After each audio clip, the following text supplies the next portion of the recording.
New balls, please. New balls, please. New balls, please.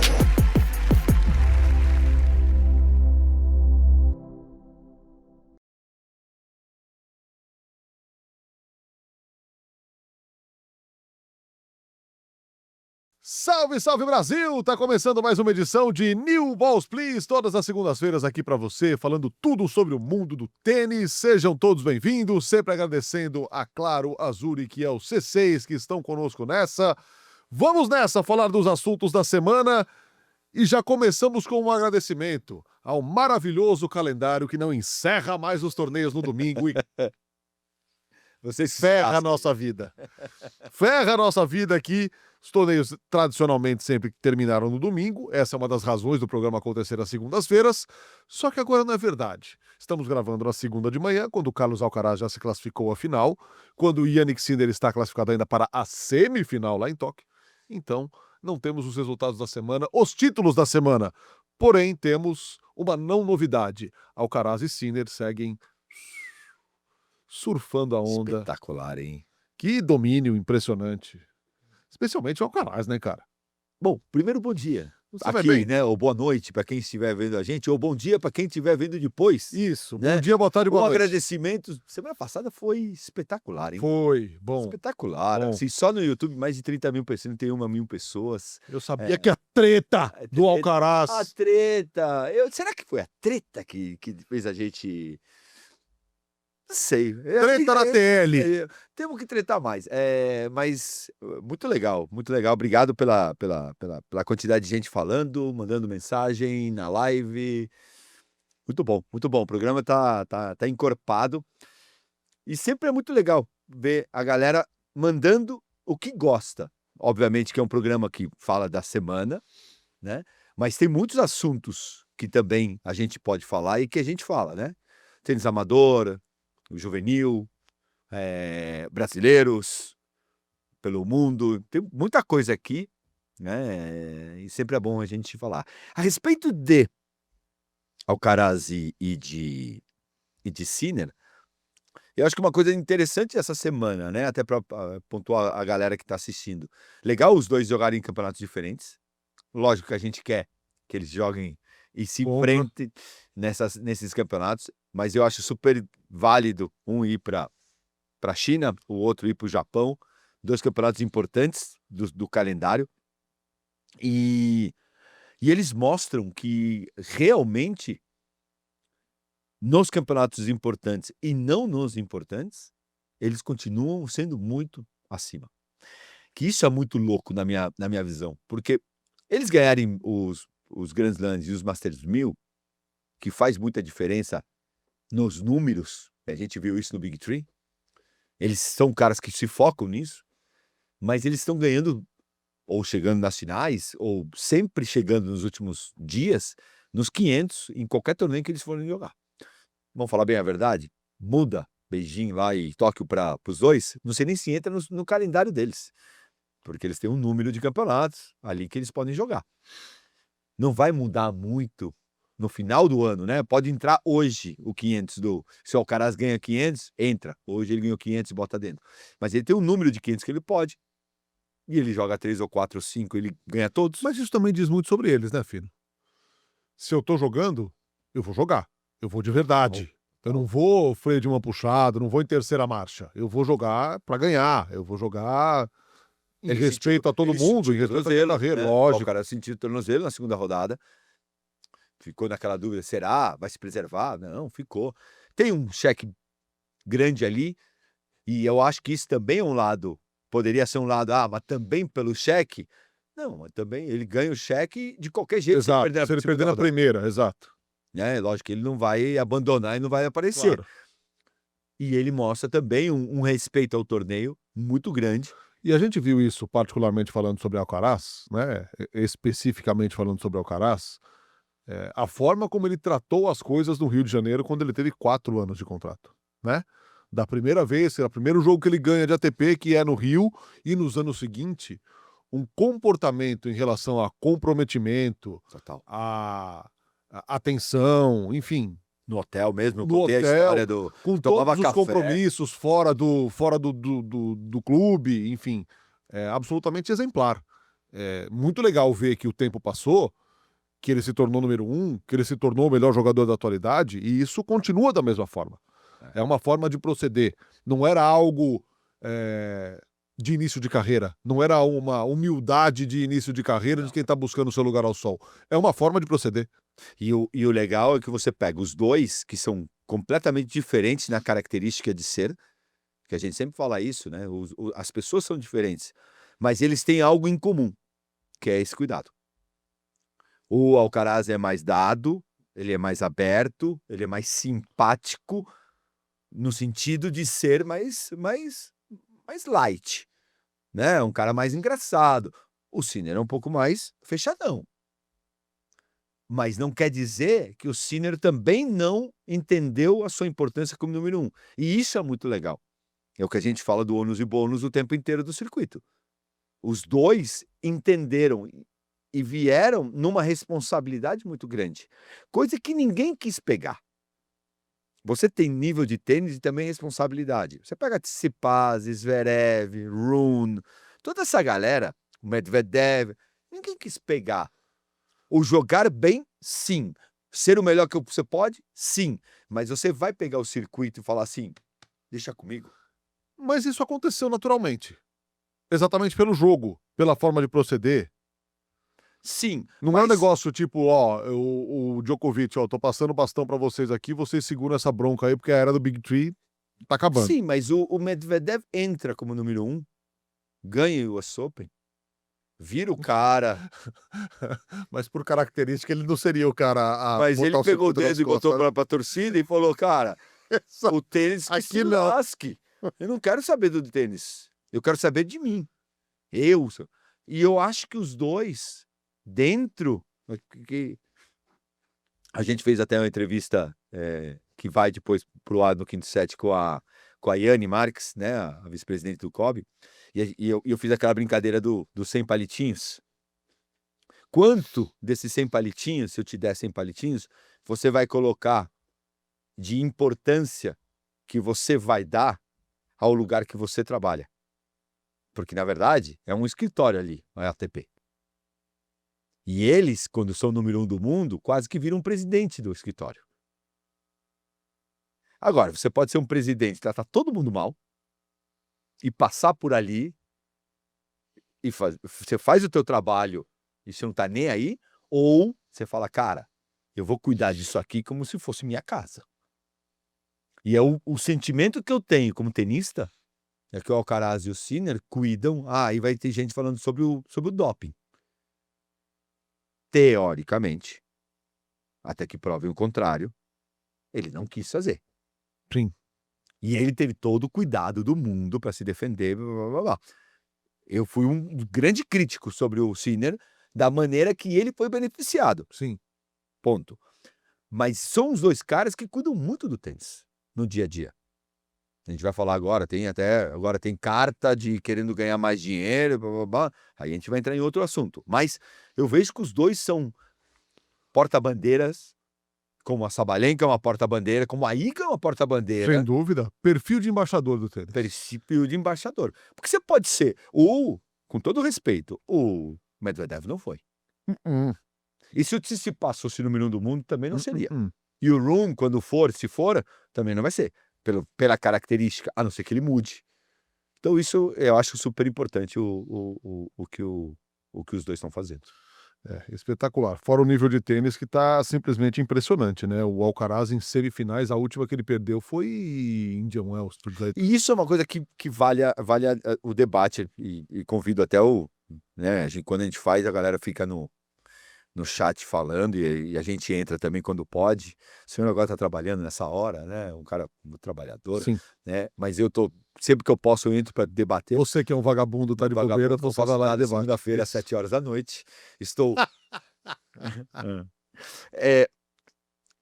Tá muito, para mim, evidente essa evolução para falar do Alcaraz.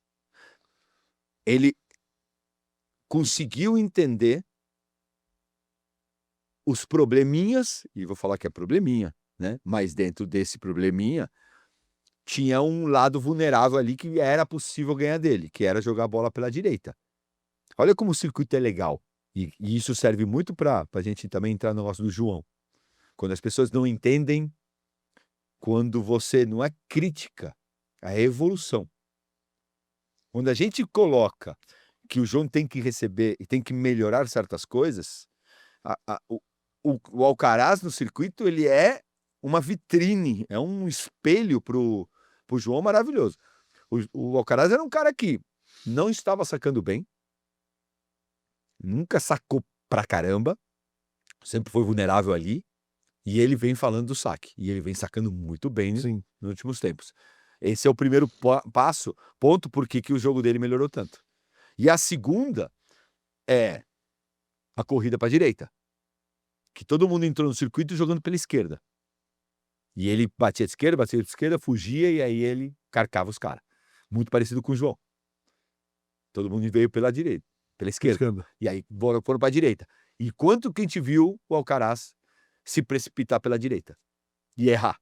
E as pessoas, principalmente o Sinner, aproveitou e ganhou. Quando ele consegue entender que ao mesmo tempo que ele tinha que melhorar, ele tinha que mudar essa defesa, porque ele chegava, como o João chega hoje, e carcava a bola no meio. Quando ele entendeu que essa bola não é a última, e essa bola eu tenho que machucar, mas eu tenho que manter dentro, e jogar o cara para trás, para a próxima bola atacar, mudou o jogo dele. Parênteses aqui, isso não se deve ao fato do cara saber que tem muito ali? Sim. É totalmente isso, né? Sim, a confiança. Tipo, ele vai me atacar na direita, ele vai tomar uma pedrada, porque eu tenho. Sim. Eu tenho essa bola. E a coisa da imaturidade de achar que todo dia você tá com uma mão boa. Quando você começa a perceber que o nervosismo, a ansiedade, a tensão, o resultadismo, tudo isso faz com que tua direita não esteja Naquele jeito, naquele jeito. E nesse dia que não tá queimando, o que você faz? Segura. No dia que tá queimando, no US Open, o Alcaraz do primeiro dia ao último dia, tava queimando a direita dele. O Ferreira deve ter falado, meu, vai. Ó, não tô sentindo. Segura. E essa é a inteligência que, para mim, o Alcaraz, na hora, pegou. E esse é um ponto do Alcaraz. Ele é rápido para mudança. O Ferreiro fala muito isso. Eu peço para ele incorpora. E é por isso, por que eu botei o João no meio dessa história? Porque muita gente vai falar, pô, o João não jogou, não vai jogar Beijing. Pô, o João tá jogando melhor, mas será que ele vai se meter? Saiu de Xangai. Ele saiu de Xangai, saiu de não sei o quê. Ele tá sendo preparado, tá sendo. E esses caras mostram que o circuito o tempo inteiro tá melhor, tá aumentando, os caras jogando mais, jogando melhor. E os caras que não estão jogando melhor estão ficando. Tsitsipas, Rune, em comparação, Medvedev, em comparação ao tênis. Olha o que o Medvedev tá fazendo. Mudou raquete, mudou técnico, mudou operador físico, daqui a pouco mudar a mulher, mudar ele mesmo, tira a cabeça dele, joga fora, paga outra. Ele tá desesperado tentando evoluir. Ele tá 10, 9, 8, 12. Continua bom pra caramba. Mas ele não tá feliz. Precisa. Porque o circuito te engole. Ah, mas é o que eu venho falando. O João é muito bom. Mas se ele não melhorar, evoluir, vai engolir isso. Sim, o esporte passa por cima. Que é a sensação que a gente tem que aconteceu com o Daniil, com o Tsitsipas, com o Ruud, talvez. Vendeu caro para o Alcaraz, é verdade, mas talvez seja isso. Agora, por característica, você acha que ainda que o Daniil faça as mudanças que ele pretende fazer, ainda que ele pague um preço que talvez nunca tenha feito na vida, você acha que dá para ele voltar pro top 10? Eu acho. Acha? Eu acho. Eu não sei. Eu acho. Eu tenho minhas dúvidas. Eu acho porque ele é muito, muito atlético. Ele é muito forte. Eu acho que o que ele precisa ser cabeça muito aberta. Ele precisa, não sei se o Hanson é o cara que vai botar. O que não parece ser. Cabeça muito aberta. Isso. Ele precisa devolver dentro. ele precisa fazer um pouco mais a transição. Ele é um cara que ficou muito lá atrás. E não faz a transição de meter mais a mão na bola. Ele, na minha humilde opinião, todo mundo pode discordar, e você também, adoro que discorde, ele se desesperou e começou a querer bater mais na bola. Isso sim. Bate mais na bola, bate mais na bola. Sim, mas tá batendo de lado de trás. Não tá surgindo defeito. Mas o forte dele nunca foi o bater na bola. Mas por isso, ele precisa. Porque Era isso um bom engoliu ele. saque, e a solidez lá no fundo. O cara que não errava uma bola, trocava 80 não errava uma bola. Você lembra lá atrás que a gente falava, de um dos New Balls que a gente falou, que o problema da bola, que a Carolinda trouxe, e depois a gente foi atrás de bola, comecei com o Balboa, com um monte de gente da Europa, e que a bola, o feltro tá muito pior, que a bola tá muito mais dura, muito mais pesada, tá ruim. E tá prejudicando certos jogadores. O Danilo vivia do saque. Cada vez mais o tênis tá ficando lento. Os caras que jogam, o Danilo ganhava 40, 50% dos pontos dele sem tocar na bola, só sacando.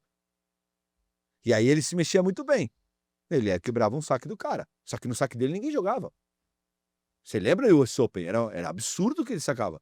Quando você traz a bola para uma bola mais lenta, a quadra para quadra mais lenta, ele começou a despernear.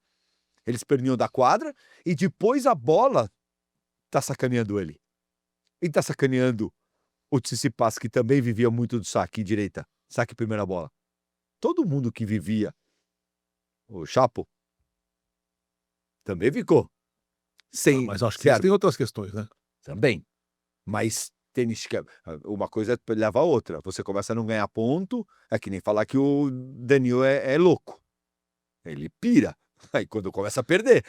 Mas por que ele tá perdendo? Por causa da bola, por causa que não... É que nem falar que o Danilo é louco. Ele é louco. Ele é louco. Mas por que a granada detona? Por causa que ele não consegue ganhar os pontos. Então, eu acho que tem tudo isso. Eu acho que o Danilo vai precisar entrar na quadra. Vai continuar jogando lá atrás, defendendo, contra-atacando, mas quando sobrar, dá um passo para dentro e bate. Não sei se o técnico agora vai fazer isso para ele. Bom, até agora não falamos uma linha do que tá no roteiro. Mostra que a gente... Mostra que falar... Será que a gente vai conseguir... Até para as pessoas de casa saberem, a gente sempre fala assim, será que tem assunto? A gente olha o roteiro e fala, putz, não tem muito assunto, né? E depois, na ESPN acontecia muito isso, assim, pô, tem meia hora, será que vocês conseguem? Fala, deixa 45 para nós que a gente acha assunto. Como eu gosto de dizer no Semana NFL, pauta livre! Bom, falando dos torneios que terminaram, graças a esse fabuloso calendário, Hangzhou, na semana passada, acabou no meio da semana. Também acabou no meio da semana Chengdu. E Chengdu, eu acho que traz uma vez mais essa lição, né, cara? Porque o Tabilo acaba campeão do torneio, saindo do quali, ou seja, teve lesão, nunca foi um cara muito badalado, acho que até subvalorizado no circuito. E vence o torneio ganhando do Musetti no ATP 250 de Chengdu. Tava na semana, né? Sai do quali para ganhar o torneio, bate o Musetti, que é um cara que tá lá em cima, e por outro lado bota um enorme grilo na cabeça do Musetti, porque agora são 2 vitórias e 5 derrotas em finais. Mas eu acho que o circuito tá te mostrando, né, Fê, que não pode ser tão hater como é. Esses caras 100, que caíram para 100 e pouquinho, que estão 80, é a história do Royer. Não, se fez um carnaval em cima do Royer, absurdo. Finalista de... Oh, meu Deus do céu. Chengdu e Wuhan, é isso? E Hangzhou. Perdão, Wuhan é feminino. Se fez, mas o cara, quando você vai lá no ver no ranking, o cara é 90, 87, sei lá. Então, ninguém pode chegar num 250, num 500 e chegar na final. Só que hoje a gente tá tanto que os caras estão ganhando, que o top tá ganhando, e é tão importante para que o cara bom ganhe para a mídia, que quando um cara desse tamanho ganha, ou chega numa final, parece, Money, meu Deus, cara, isso existia no carreteiro, existiu a vida inteira disso. Não tem que ser tão anormal um cara 150, 120 e o cara chega na final de um 250. Não é. Mesmo que o campeonato seja muito duro, um 500, desculpa, o cara passar o quali e chegar na semifinal de um 1000. Sempre aconteceu. E sempre vai acontecer, porque esses caras ou estão voltando, Tabilo é um cara que já teve 30, 20, sei lá quanto ele teve. Óbvio que ele joga pra caramba. Saiu, por quê? Sai por quê? Lesão, sai por mente, sai por simplesmente porque tá perdendo mais do que ganhando, porque brigou com a namorada, porque brigou com o técnico. Beleza, deu uma saída. Ou porque o circuito é impossível, a não ser esses loucos que a gente falou no começo do programa, que fiquem 20 anos, 15 anos jogando pra caramba. O cara sai um pouquinho, volta um pouquinho, sai um pouquinho, volta um pouquinho. Eu não vejo nenhum tipo. Tabilo, pra mim, é um cara que sempre teve ali. Diferente do Garim. O Garim despencou. Brum. Delien. Tudo bem, ele não foi muito metido. Brum. Volta. Mas se você olhar, o cara era 20 e foi pra 100, O 150. Delien, acho que é um outro. Delien, Galan, esses são não coincidentemente sul-americanos, mas eu acho que esses o tênis atropelou e eles não voltam mais. Pode ser. Pode ser. O peruano, que ganhou tudo aqui no Brasil, parecia o Dvard. Varilhas? O Varilhas. Tá tentando. E vai mudando. Aí agora entra o Buzi. Mas por quê? O cara tava fazendo faculdade, o cara tava em outra e veio. Mas todo mundo falava que o cara jogava bem, agora ele tá jogando bem. O circuito é cíclico. É a gente que não quer aceitar. Porque quando veio o Aliassime, ninguém deu moral no Rio Open. Você lembra quando ele veio? Sim. Tá, joga bem, legal. Pô, mas não há o nome pra trazer. Depois o cara vira top 6 do mundo. O circuito ele é muito mais previsível do que a gente imagina. Foi o terceiro título na carreira do Tabilo, primeiro no ano, né? Ele tinha ganho Maiorca e Auckland em 2024. Ele chegou a Chengdu com 5 vitórias e 13 derrotas na temporada. Ficou de fora durante a temporada de Saibro por uma lesão e agora bateu o campeão, já o Musetti. Chegou à segunda final consecutiva em Chengdu, 2 vitórias e 5 derrotas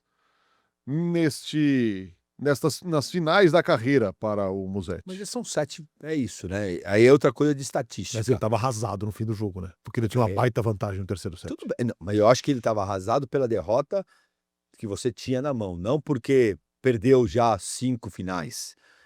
Eu acho que no final das contas você tá vendo um Musetti toda semana chegando. Coisa que a gente não via. O Musetti sempre foi um cara muito grande, muito talentoso, que jogava algumas semanas no ano. Hoje, quando a gente traz ele para o Rio Open, hoje ele é um cara que você fala, cara, se não acontecer nada estranho, ele Chega. é um cara bom, é um nome bom, é um nome, além de midiático no sentido, joga super bonito, joga bem, é gatinho, não sei o que, blá, blá, blá. Gostou, né, do lado da gatinha? Gatinho, gostei. Gatinho, bonito. Gostei. Que nem eu, assim, mais ou menos. Né? Tô recebendo muitos elogios na internet, quando eu boto eu e a Bela, Belos. Né? Coisa. Mas eu acho ele super, super incrível, o Musetti. E tá num ano espetacular. Ao contrário dela, você tá se dedicando à tosa. Estamos cortando nossos cabelos. O que resta. Cuidando do que resta. Cuidando da... Em Hangzhou, deu Bublik em cima do Valentin Royer. 4º título na temporada. E quem diria o Bublik tem um título em cada superfície. Tão querido. Mas ele é muito perigoso, Fino. Você tá louco? Ele Não, é. com exceção da idiotice que ele fez ao falar da dupla do jeito que ele falou, é um cara muito perigoso. Dedicado é um cara muito perigoso. E a gente viu nesse torneio aqui algumas imagens e alguns lances dele se defendendo, correndo, que nem um limpador de para-brisa lá atrás, que o Bublik do Velho Testamento, ele não correria em 2 dessas bolas. E você tem uma coisa aqui momentos, não sei se a gente vai acabar falando ou não, mas falando de saúde mental, que a gente que está muito em alta, saúde mental. Vai ter um quinto set só sobre isso, hein? Sobre E saúde eu mental. queria falar depois um pouquinho sobre uma coisa sobre saúde mental. Em algum momento me chama que eu quero botar em pauta isso. Onde todo mundo está se pressionando tanto com o ser melhor, e o aparecer, e o ganhar, porque se você não.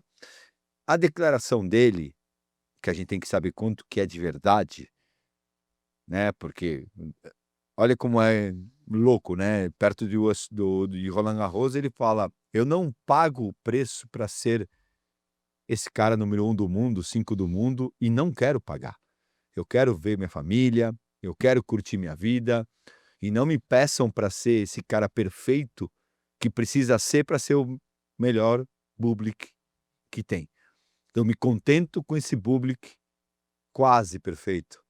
Ou, obviamente, que eu trabalho duro. Mas se eu quiser ir, não jogar essa semana para ir ver minha família, curtir minha família, eu vou embora. E não me enche o saco. Ao mesmo tempo que ele mostra um outro lado, que pode ter uma crítica, o mundo tem que ser do número 1 do mundo, né? Que isso a gente escuta o tempo inteiro. O cara tá mostrando que para ele funciona. Que é a minha maneira do Alcaraz. Porque o Alcaraz não é o Djokovic. E o Bublik não é o Alcaraz. E nem o Sinner.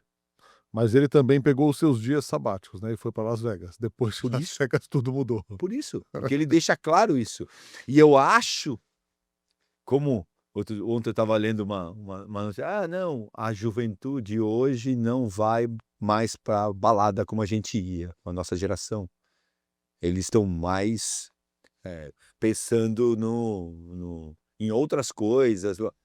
O mundo vai mudando. Será que o tênis, depois do Big Three e desses dois loucos, mas que já o Alcaraz já mostra uma outra cara, uma outra faceta, será que o tênis vai mostrar pra gente o alto rendimento, vai mostrar pra gente que é a palavra que eu usei muito e uso, o 110%, não é necessária?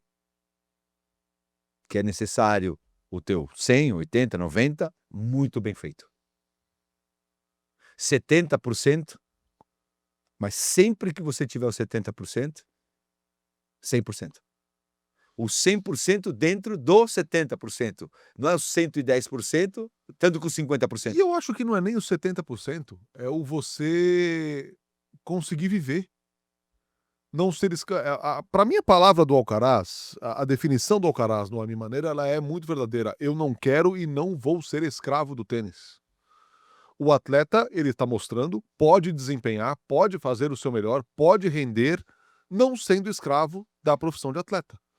Óbvio que você vai ter que abdicar de muita coisa. Óbvio que você não vai, nos seus dias de descanso, enfiar o pé na jaca, encher a cara todo dia, usar droguinha e coisa do tipo. Óbvio que você não vai fazer isso. Só que você vai sair um pouco do mundo da vida de atleta. 110%. Exato. Você vai, puta, eu vou comer um pudim, velho. Não vou treinar hoje, vou comer um pudim. Ah, não, vou tomar um refrigerante. Beleza, quando você voltar, você volta pra linha. É que nem fazer uma dieta. Você faz a dieta, você tá ali no seu plano, você tá perdendo peso. Você nunca vai comer um hambúrguer nunca vai na tua comer uma vida. pizza. Sim, você come a pizza, no dia seguinte, você volta pra sua salada, você volta pra sua proteína com... cara, é mais ou menos isso. E ele tá mostrando que isso é possível, né? Diante de tantas pessoas que a gente vê pedindo ajuda, levantando o braço falando, eu preciso parar, não tá dando, tá difícil. Burnout, estafa, estresse, pressão e coisa do tipo, ele tá mostrando que é possível ter uma carreira bem-sucedida, eu diria, a excelência no jogo de tênis, e você respirar. Tirar a cabeça pra fora da água pra respirar e ganhar um fôlego. E é muito legal, né? Porque olha como é louco, né? A história do jogador, né? Porque o jogador, tudo bem, você pega o Alcaraz, todos os caras que trabalham com o Alcaraz, o empresário dele, o técnico dele, óbvio que são milionários. Sim. Mas na grande maioria dos jogadores que não estão com esse dinheiro todo, o técnico ganha 10% do que você ganha. E ganha entre 500, um cara já não tem quase quem paga 500 por semana, para 2.000, $2.500 a semana. E pode ter gente que pague mais, mas a gente está falando de hiper top. Mas um cara ali sendo o mundo, o cara está pagando 1.000, 1.500, 1.200, 800, aumenta um pouquinho a porcentagem e gera ali, né? O cara que trabalha com você ganha porcentagem. Um exemplo que não tem nada a ver com, mas o João Fonseca não jogar essa semana em Beijing, né, em Xangai, o Master 1000, deve ter o quê? $40 mil para a primeira rodada? Sei lá, $50 mil, 40, $50 mil para a primeira rodada. Você tira do treinador $5 mil. Sim. Vezes 5 no Brasil, vezes quase 6, 5. Você está falando de R$30 mil. Você tirou sem ganhar. E esse é um dinheiro limpo para o jogador, para o técnico. Porque ele não está pagando a passagem, ele não está pagando a hospedagem. Se o técnico não é um cara que pensa no futuro, o que o técnico fala para fazer? E não estou falando do Gui, mas eu estou falando de um cara que treina um 100 do mundo, 120 do mundo. Pô, eu vou perder $30 mil, R$30 mil. E se o cara me ganha 2 jogos, eu ganho $100 mil numa semana. Sendo que eu não tenho 50 milhões no banco. O que o cara faz? Joga. E o jogador faz o quê? Pô, o cara também ganha. É uma coisa minha nos meus eventos. Pessoa que trabalha comigo ganha porcentagem. Se eu falo agora, eu não quero mais trabalhar, ela também não ganha. Justo. Então, é uma linha muito tênue ali que os dois precisam estar completamente conectados. Porque senão, o burnout vem do técnico, vem do empresário, vem do preparador físico, que é o cara que tem que cuidar de você. Olha como é louco isso. Bom, até Pequeno de Tóquio, estamos aí na final entre Alcaraz e Fritz. E o Alcaraz com impressionantes 66 vitórias na temporada, igualando o seu recorde. E aí nos leva a jogada Segura Zurich da semana, Fino.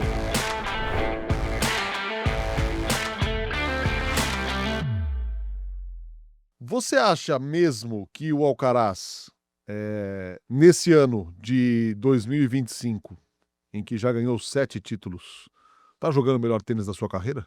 Tá. Porque eu não trato o melhor tênis com um só resultado, só com número. Essa é a minha maneira, cada um. Como que você vê quem é o melhor jogador do mundo? Ou o maior jogador do mundo? Cada um tem a sua, estabelece a sua. Por isso que eu acho tão ridícula a briga quando a pessoa fala: mas você tá louco que você acharam ou não acharam o Djokovic o maior de todos os tempos ou não. Por quê? Porque cada um estabelece a sua maneira. O que é? Para mim, estar jogando o melhor tênis da sua vida, ele obviamente requer resultado, mas requer fechar todo o cerco, que é um pouco do que eu falei no começo do programa. Sacando melhor, variando como poucas vezes varia. E mesmo, olha como é legal, né? Ele parou de variar tanto. Ele parou de usar tanto a curta e usar tanto o saque volê. Porque ele tá tão sólido de fundo.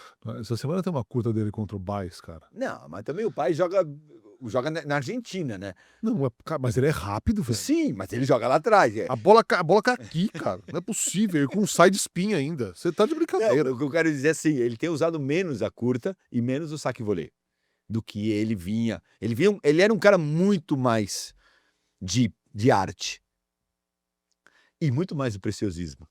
E ele se transformou em um cara muito mais pro Sinner, ainda com muita arma, e usando essa arma e tendo essa mão, mas entendendo que precisava ser mais sólido. E por isso que, para mim, ele tá jogando muito tênis hoje. E isso tá trazendo um resultado para ele, porque não tem mais buraco para jogar contra ele. O único cara que tá conseguindo jogar contra ele é o Sinner. Ganha e perde, ganha e perde. mais perde do que ganha ultimamente. Exato, exato. Bom, notícias da semana aqui. João Fonseca desistindo do Masters 1000 de Xangai. Falamos aqui já a respeito. Posso falar? Acho uma escolha impecável. Podem cair matando. Impecável. Para acabar o ano, não jogar o Next Gen, que ele também declarou que não vai jogar o Next Gen no final do ano. Impecável. Mostrando, para mim, o que o time está mostrando é que está olhando o João para frente, não está olhando o João para hoje. O João não é um cofrinho. E isso é espetacular. E isso tem. A gente vê um monte de gente criticando o time. E quando é uma atitude espetacular. Mas é o Master 1000. Ele vai jogar 700 Master 1000 se tudo der certo. Se ele pensar como eu pensei na semifinal de Roland Garros, a única chance que eu tenho na minha vida, e foi, a gente sabe que é a única chance. O João sabe que vai jogar mais 50 Master 1000. Para quê? Ir para a Ásia, sendo que era importante ele jogar a Lever Cup a gente viu os motivos. Sim. Para que ele ir para a Ásia para depois ter que ir para a Europa? Ou jogar a Ásia, voltar uma semana para ir para a Europa? Vai jogar os 3, 4 torneios que ele tem. Bruxelas. Bruxelas, o 500 na Basileia, lá no quintal do Rogério. Masters 1000 de Paris, depois Atenas on Metz. E aí, no dia 8 de dezembro, acontecerá o Carlos Alcaraz e João Fonseca numa exibição em Miami. É isso. Mas aí tá certo. Aí esse ano, diferente do ano passado, outros anos, que ele teve que... Ele vai fazer a pré-temporada na época certa, ele vai parar e vai ter o tempo dele de descanso na hora certa. Fazer uma exibição dessa, isso é um show, vai ser dinheiro no bolso que você não tem que não fazer. Não tem nada a ver com não jogar Xangai. Nada a ver. Nada a ver. O que está fazendo com o Xangai é cuidando do corpo dele, cuidando do jogo dele. Eu achei impecável a atitude deles. Claro que tem história de hoje, que é exatamente sobre essa questão de, agora que o João vai para a temporada de quadra dura indoor, a gente tem visto cada vez mais os jogadores cada vez mais versáteis. Você já falou aqui brevemente porque o tênis está cada vez mais parecido em velocidade. Antigamente a velocidade era muito díspare entre quadra dura para quadra de saibro, para quadra de grama, para o carpete, para quadra dura indoor, enfim. Eram situações, condições de quadra muito diferentes. Hoje isso é meio que unificado pela bola, pelo próprio a velocidade das quadras e coisas do tipo. Só que nem sempre foi assim, né?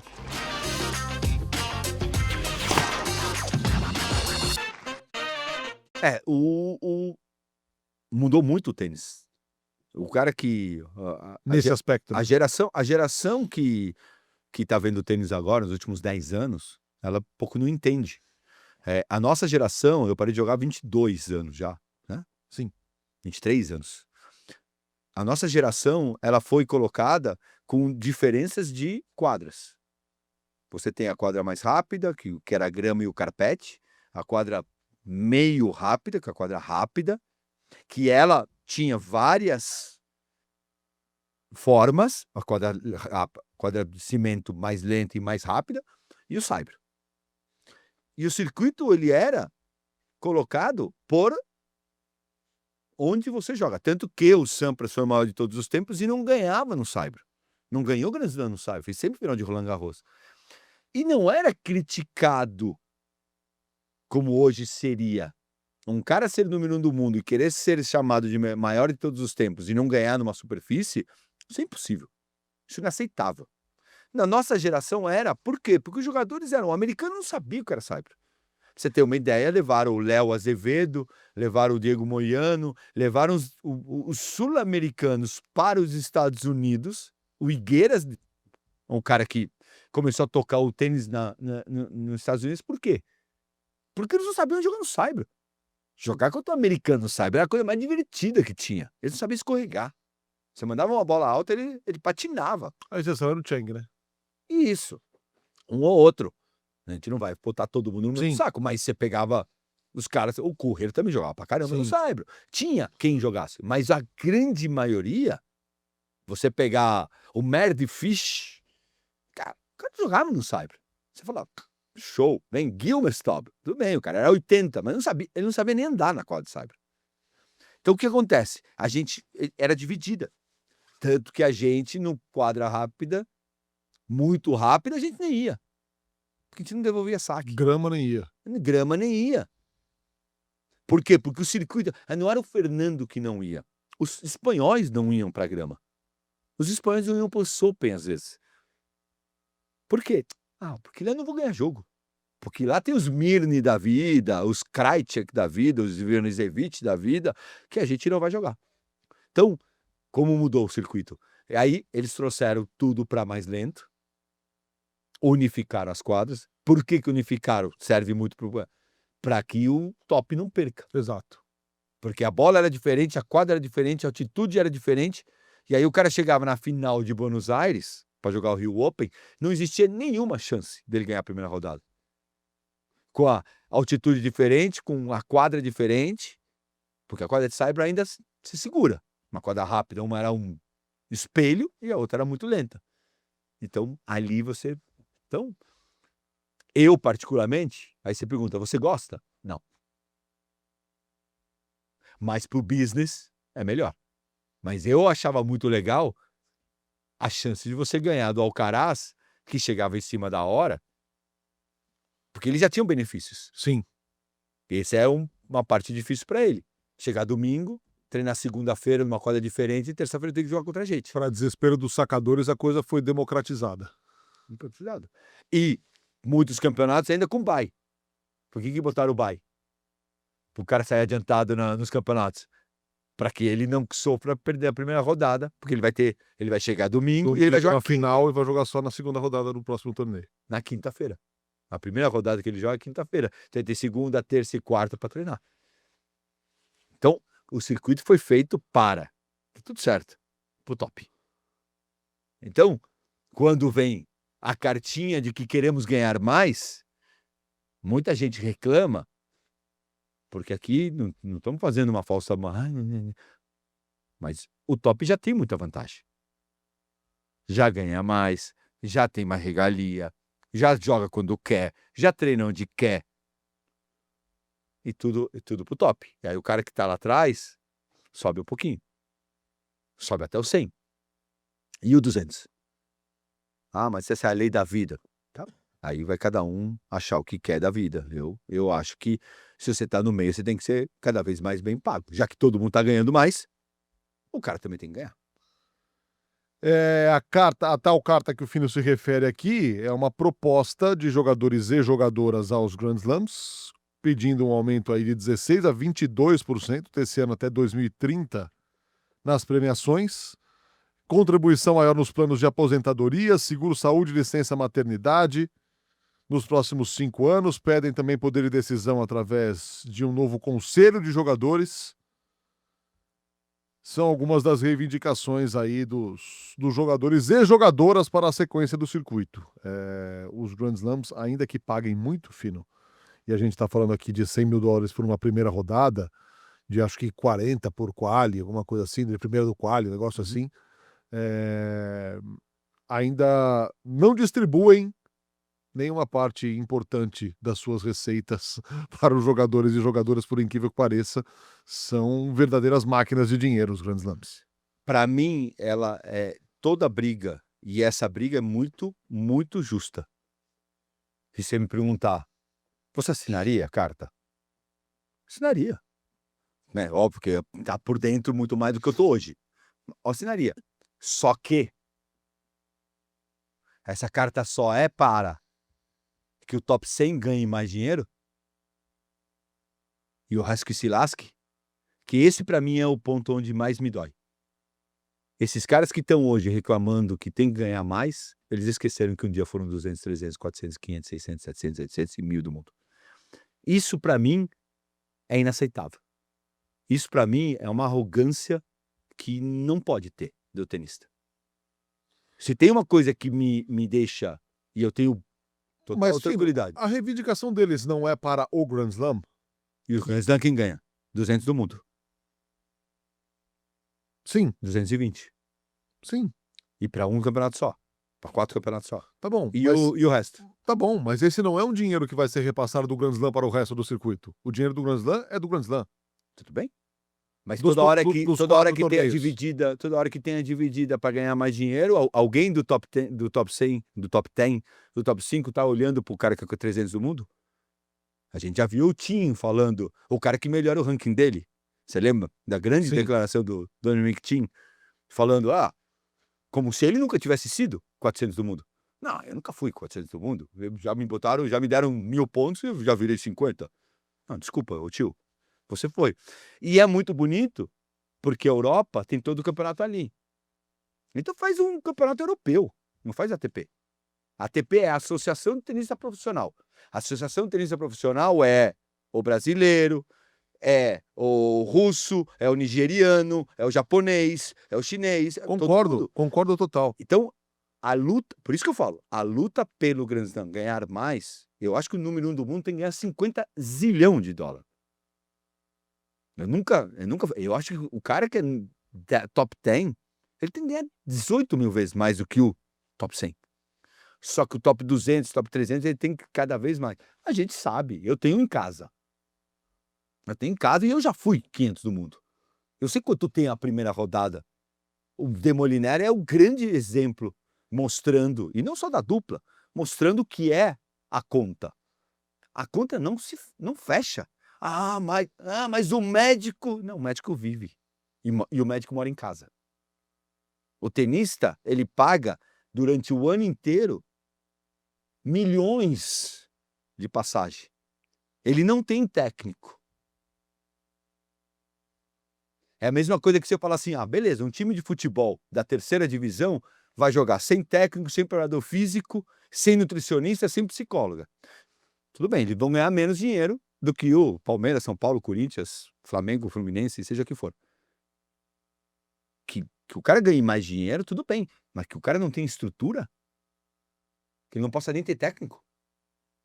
Não, eu entendo total. O meu ponto é apenas, entre aspas, separar o que é o mundo Grand Slam, que não é um mundo acessível ao 300 do ranking, com raras exceções, porque ele vai entrar no qual ali, talvez ele entre, e o mundo de ATP, ITF, coisa do tipo. Quando você fala de ATP, ITF, Challenger, aí eu concordo com você. Plenamente. Os atores são os mesmos, Fê. Os atores são os mesmos. Quem puxa, assim, tem uma ATP, ou seja o que for.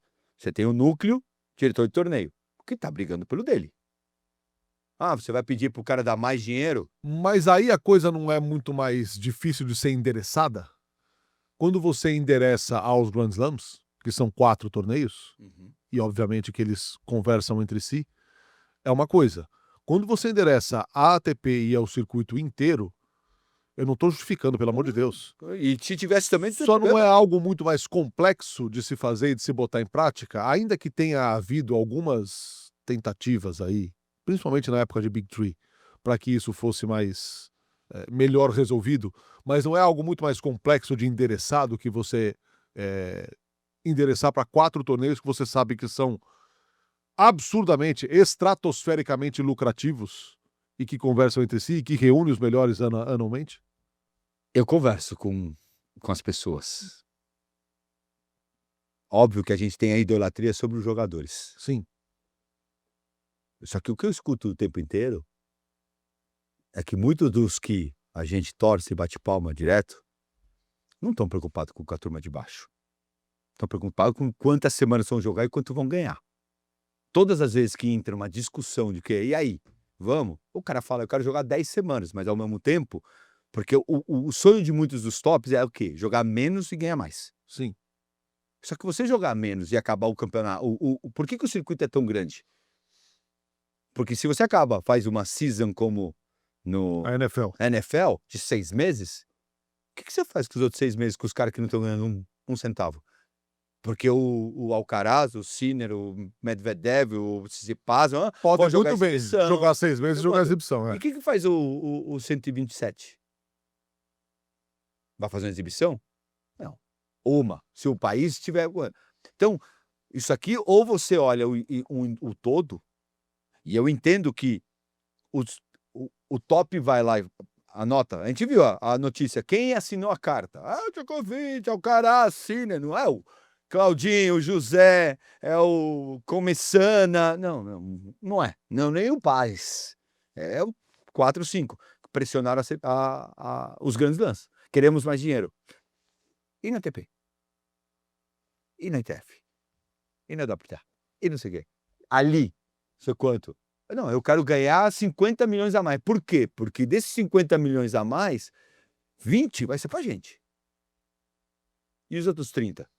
O cara que é 400 paga a sua vida. Essa é uma outra discussão boa para a gente ter aqui com jogadores que estiveram no circuito até pouco tempo. Inclusive, o Bruno fez parte do board, né? O Bruno Soares fez parte do board. É um cara que tem muita informação. Muita gente não pode falar. Pô, vamos, com todo respeito, meu irmão, eu amo. Mas, pô, se pudesse falar tudo que, enquanto está no processo, o André, por exemplo, está no processo, o Lui, como diretor de torneio, está no processo, que você vai falar tudo.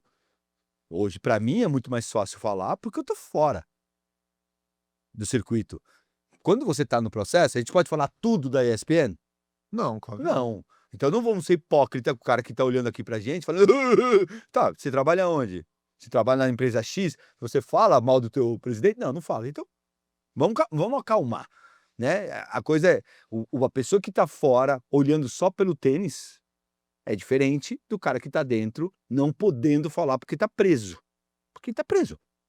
Então, sempre a minha briga foi, e sempre será, cara, que o cara 300 do mundo, ele não tem que comprar um iate, mas ele tem que se pagar.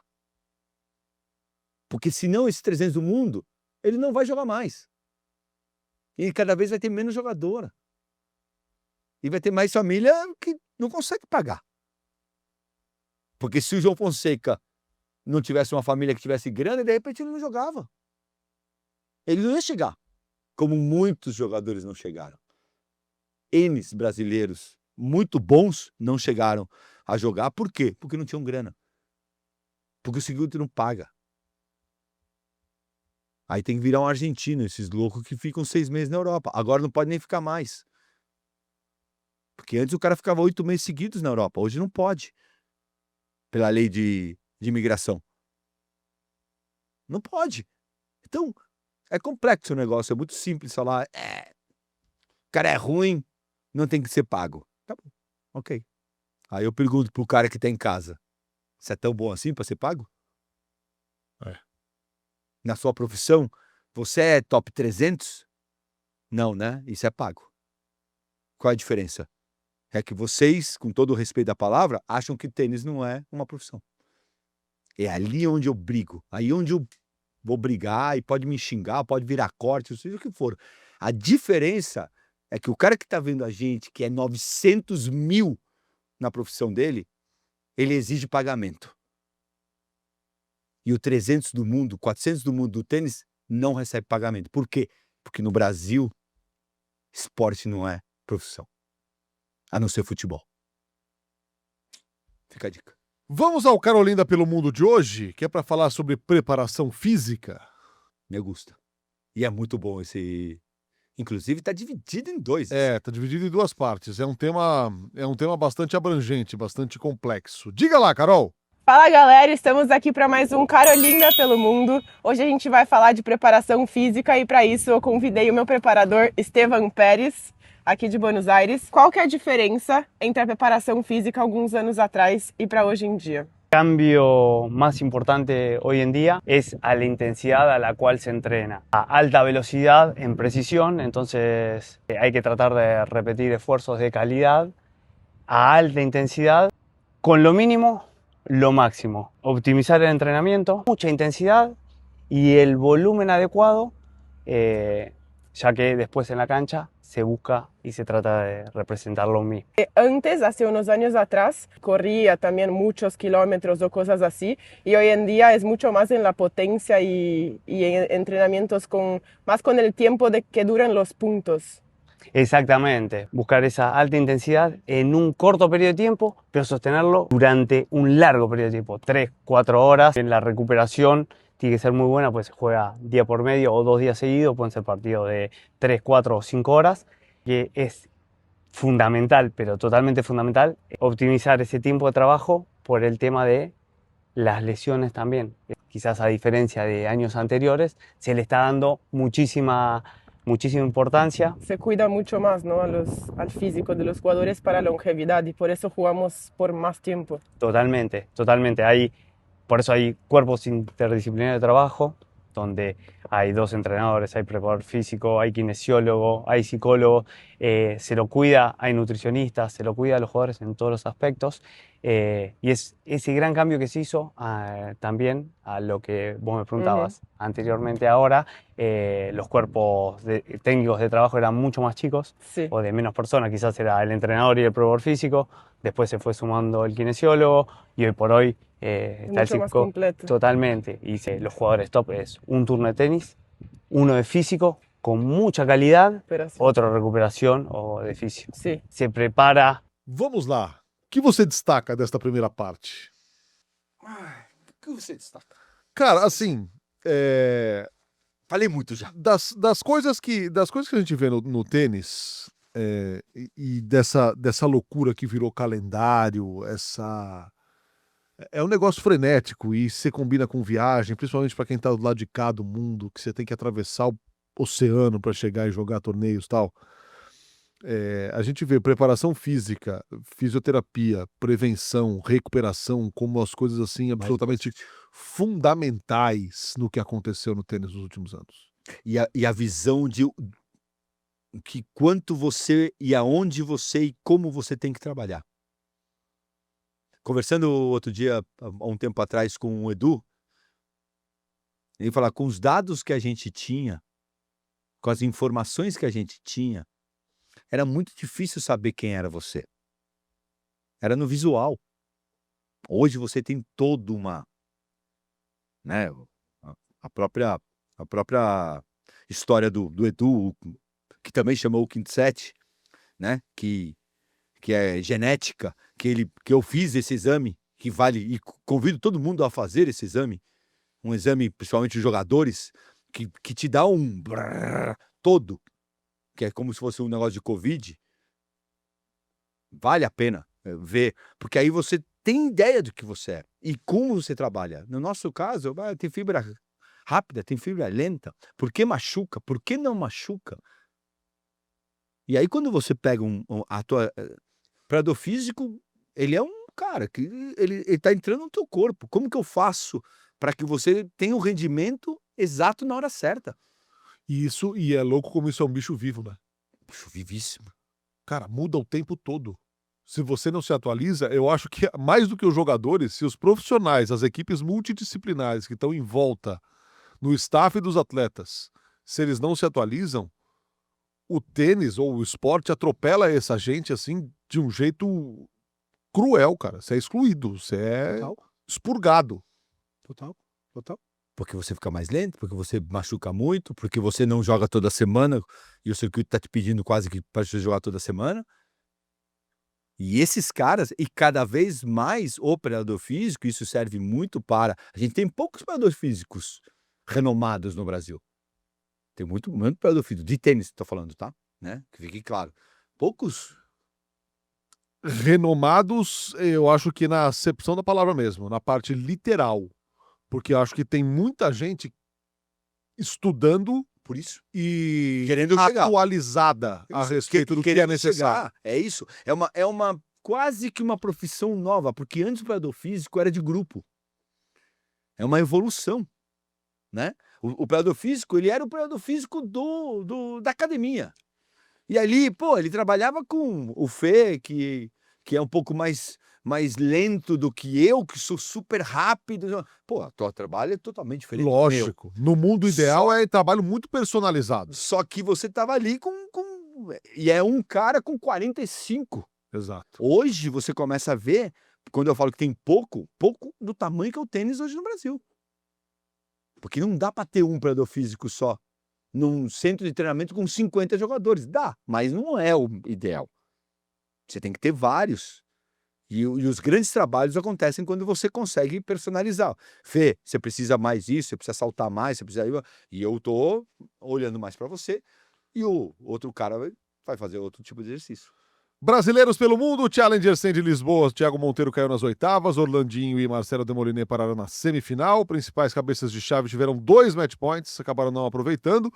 Challenger 75 de Buenos Aires, o Putinelli fez quartas de simples, João Lucas Reis e Boscardin foram vice-campeões de duplas, Bruno Cardoso com o italiano Francesco Maestrelli fez semifinal nas duplas, M25 de Barueri, Gustavo Eide vice-campeão, 12ª final da carreira e a segunda consecutiva, João Schiessel fez semifinal, Gabriel Sidney e Igor Marcondes campeões de duplas, derrotaram João Schiessel e o Ryan Santos na decisão. J200 de Lima, Pietra Rivoli, vice-campeã de simples, maior final da carreira, se aproximando do top 100. Pedro Dietrich, campeão nas duplas, ao lado de Tomás Rê, da Argentina. Leonardo Storck e Livas Damasio ficaram com o vice. Na próxima semana, ou nessa que entra agora, Luiz Stefanetti e Meia Babos estão jogando WTA 1000 de Pequim. João Lucas Reis, Matheus Putinelli, Boscardin, Luiz Brito, Bruno Oliveira jogam o Challenger 75 de Antofagasta, no Chile. Thiago Wilde, Monteiro, Orlando Luz e Demo jogam o Challenger 75 de Braga. W35 de São Paulo no Paineiras do Morumbi, com Laura Pigossi, Carol, Meligene, Naná, Gabicé, Thaisa Pedretti, Luísa Fulana e Ana Candioto. Começou segunda e vai até domingo. M25 de Salvador, Pedro Sakamoto, Paulo André Saraiva, João Schiessel, José Pereira, Igor Jimenez, Wilson Leite e mais no Clube Baiano de Tênis, ou no Baiano Tênis Club. E é isso. Legal, até vindo com tudo que eu falei, que a pessoa pode gostar ou não, e tudo bem, né? Estamos aqui para isso mesmo. São 2 campeonatos super importantes. Aqui no Paineiras do Morumbi, temos as meninas. Querendo ou não, só Bia e Luísa não estão jogando o campeonato. Exato. A Laura tá, a Carol tá. Então, todas as nossas meninas estão, as novas e as mais velhas.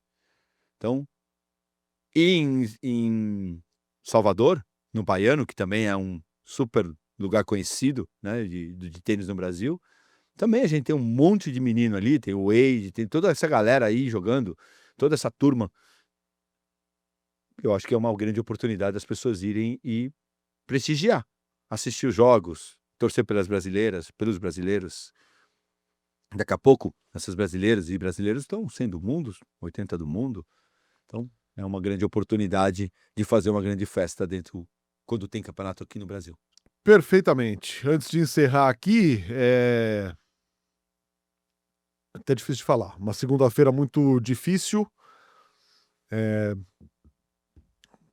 especialmente para gente que trabalha na ESPN, especialmente para quem trabalha com jornalismo. 1 ano e meio atrás, mais ou menos, a gente teve a partida do Antero e nessa segunda-feira, na madrugada, partiu também o Paulo Soares, o amigão da galera. Um cara que não tem esse apelido à toa, das pessoas mais generosas, mais afáveis, mais cuidadosas que se possa imaginar. Unânime. O cara de um sorriso autêntico, o cara que inventou a leveza na televisão de maneira muito espontânea, sem forçar a barra. É uma perda gigante, cara. Esses caras fizeram história no Sport Center da madrugada e isso jamais vai ser repetido. Então, que o amigão vá com Deus, que se encontre com o Antero lá em cima, que eles sorriam muito da forma como eles fizeram a gente sorrir por aqui. Desculpa terminar dessa forma, mas a homenagem é válida, é um gênio da comunicação que se vai e, acima de tudo, um grande amigo. Valeu, Finão. Valeu. Tchau, gente. Boa semana para todo mundo.